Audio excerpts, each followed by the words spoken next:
पौष पूर्णिमा 2026 में 2 जनवरी से प्रारंभ होकर 3 जनवरी 2026 दोपहर तक रहेगी। पूर्णिमा तिथि आरंभ 2 जनवरी 2026 शाम लगभग 6:53 बजे। पूर्णिमा तिथि समाप्त 3 जनवरी 2026 दोपहर 3:32 बजे तक। चंद्रमा की पूर्णता अर्थात पूर्ण चांद का समय अनुसार शाम से अगले दिन तक लिया जाता है। क्योंकि चांद की चमक और स्थान का संबंध प्रति स्थान थोड़ा भिन्न हो सकता है, इसलिए तुम्हारे क्षेत्र के पंचांग या ज्योतिषी पंचांग में भी इसी समय की पुष्टि कर लेनी चाहिए। हिंदू पंचांग में पूर्णिमा तिथि अक्सर शाम से शुरू होकर अगले दिन शाम या दोपहर तक रहती है। पौष पूर्णिमा क्या है?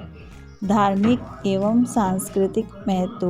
पूर्णिमा का अर्थ है पूरा चंद्रमा, यानी जब चंद्रमा आकाश में पूर्ण रूप से दिखाई देता है और उसकी रोशनी सबसे अधिक तेज एवं पूर्ण होती है। हिंदू धर्म में विशेष रूप से प्रत्येक पूर्णिमा तिथि को शुभ, धार्मिकता और आध्यात्मिक उत्पन्न का समय माना गया है। पौष पूर्णिमा का विशिष्ट महत्व। मासात पूर्णिमा। पौष मास हिंदू कैलेंडर के अनुसार दीपावली के बाद वाला मास है और इसका अंत इस पूर्णिमा से माना जाता है। धार्मिक समारोह की शुरुआत। भारत के कई तीर्थस्थल जैसे प्रयागराज, इलाहाबाद में माघ मेला ही पौष पूर्णिमा के दिन से शुरू होता है। यह विश्व प्रसिद्ध पवित्र संगम मेले की शुरुआत भी माना जाता है। दान, धर्म और मोक्ष। पूर्णिमा के दिन किए हुए दान, पुण्य, स्नान और पूजा को धर्मशास्त्र में अत्यधिक शुभ फलदायी कहा गया है। ऐसा माना जाता है कि इससे व्यक्ति के पाप क्षय हो जाते हैं और आध्यात्मिक उन्नति होती है। पूर्णिमा का सामाजिक धार्मिक महत्व। चंद्रमा का प्रतीक।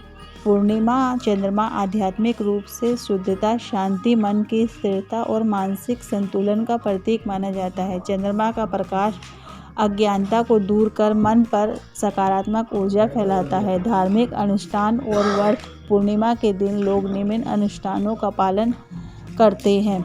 स्नान। गंगा, यमुना या किसी पवित्र नदी में स्नान कर शरीर एवं मन को शुद्ध मानते हैं। व्रत, उपवास। दिन भर जल अन्न त्याग कर व्रत रखते हैं।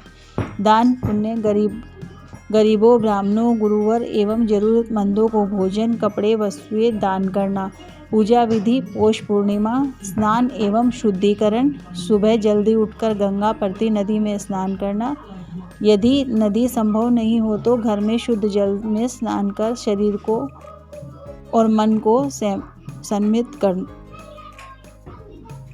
स्थायी पूजन सामग्री। पूजा करने से पूर्व निम्न सामग्री तैयार रखें। पूजा करने से पहले ये सामग्री तैयार रखें।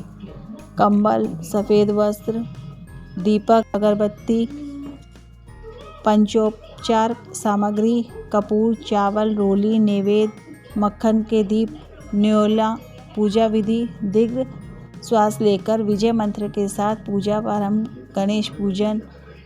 ओम गण गणपतये नमः से हे बाधा समाप्त। देवता की स्थापना। भगवान विष्णु, चंद्रदेव। दीप एवं धूप अर्पण। रोली, अक्षत और चावल से तिलक। 5 नक्षत्र के नक्षत्र ध्यान में रखें। प्रसाद अर्पित करें। शाम को चंद्र दर्शन के समय पूजा। संकल्प। पूजन के अंत में आरती और भक्ति कीर्तन आध्यात्मिक उन्नति को बढ़ाती है। पूर्णिमा व्रत कथा। एक प्रसिद्ध कथा। पुराणों में एक बार एक राजा था जिसका नाम विराट था। राजा का राज्य बहुत ही महान था, परंतु उसका मन दुखी रहता था। वह राजसभा में अत्यंत पराक्रमी और पुण्यशील था, फिर भी उसकी आत्मा में शांति नहीं थी। एक गुरु ने कहा, हे राजा, पूर्णिमा के दिन भोर में स्नान करके दूध दलिया का दान करो और विष्णु चालीसा का पाठ कर लो, तब चंद्रमा की पूर्णता से तुम्हारे कष्ट समाप्त हो गए। राजा ने गुरु की आज्ञा का पालन किया, भोर में स्नान किया, दान किया, मंत्र जपे और संध्या काल में पूर्णिमा चंद्रमा को देखा। तब उनके मन की शांति हुई, राज्य में सुख शांति आई और राजा का घर परिवार मंगलमय हुआ। तब से पूर्णिमा का व्रत का पालन सभी धर्म ग्रंथों में शुभ एवं पुण्यदायक माना गया। क्या करना?